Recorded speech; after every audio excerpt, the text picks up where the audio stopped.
Olá, queridos, canal Apocalipse Final dos Tempos, 7 de dezembro de 2021. Amados, nesse vídeo eu vou apresentar mais um sonho da irmã Denise Lacerda. Dessa vez o alerta é com relação a uma inundação. Ela já passa a interpretação no próprio sonho, então o áudio está bem claro para compreensão. Ok, amados? Então vamos verificar o que foi mostrado a ela. Irmã, esse sonho foi agora dia 1º de dezembro, né? Eu entendi que é um alerta da parte do Senhor. Eu tive um sonho e na sequência do sonho uma experiência de audição.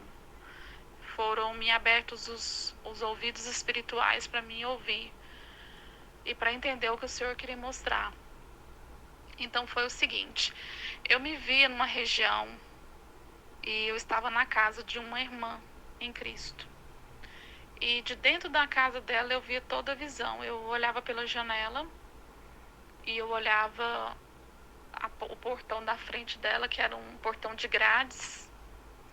E quando eu olhava do lado de fora, eu vi que estava acontecendo uma inundação. Uma inundação repentina, era uma água barrenta, suja, encardida.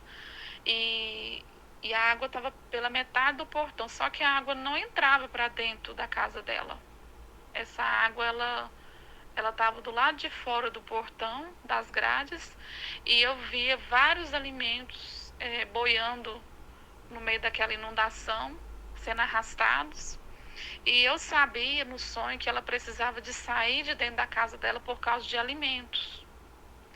Mas também no sonho eu sabia que era como se eu fosse vizinha dela e que eu ia socorrer ela, dar essa ajuda para ela, porque ela não podia sair.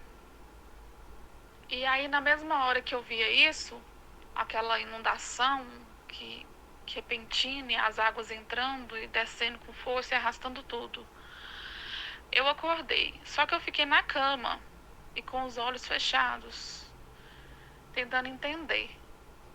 E aí, nessa hora, meus ouvidos espirituais foram abertos, aí eu comecei a ouvir. Aí eu comecei a ouvir gritos, eram vários gritos, gritos de desespero, das pessoas sendo arrastadas, era algo assustador, desesperador.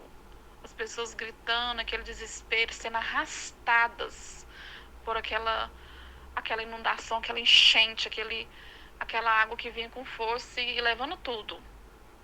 E aí também eu escutei assim: somente os que estão dentro da arca estarão em segurança.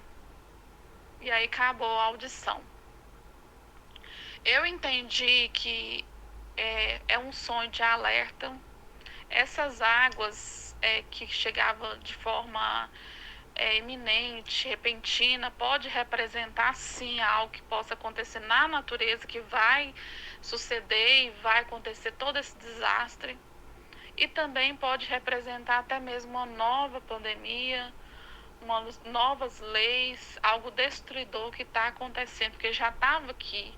E o local que eu estava era aqui em território brasileiro. Então, eu acredito que pode ter duplo sentido, tanto um como o outro. E, consequentemente, como as comidas eu vi elas boiando, sendo arrastadas, eu acredito que vai faltar alimentos. E aí essas pessoas vão precisar de socorros, né? Deus vai usar pessoas para socorrer umas às outras, porque se há vários alimentos vão ser perdidos, né, por conta do que vai acontecer, então vai precisar de socorro. E quando eu comecei a ouvir a experiência de audição, aqueles gritos, eu vi que não dava para fazer nada. As pessoas estavam sendo arrastadas, vai arrastar pessoas, vai levar no meio dessa destruição, mas nada podia ser feito. Mas também me dizia que somente os que estavam dentro da arca estariam em segurança. Então eu entendi que as pessoas que estão dentro da arca, que representam a presença de Deus, que já tem um tempo que Deus tem falado para a gente se preparar, essas pessoas vão estar em segurança. E eu olhava da janela da casa dela, nada estava acontecendo dentro da casa dela. A casa dela é uma representação da arca, ela está dentro da arca, mas ela está com a presença de Deus. Então, somente estes terão esse livramento. Eu entendi que Deus está chamando atenção para algo que está para acontecer. Não é a primeira vez que o Senhor tem mostrado inundação e outros irmãos também estão recebendo. Então, eu creio que é para a gente tocar a trombeta, alertar, porque algo vai acontecer e não vai demorar, não. E foi esse o sonho com essa experiência que eu tive.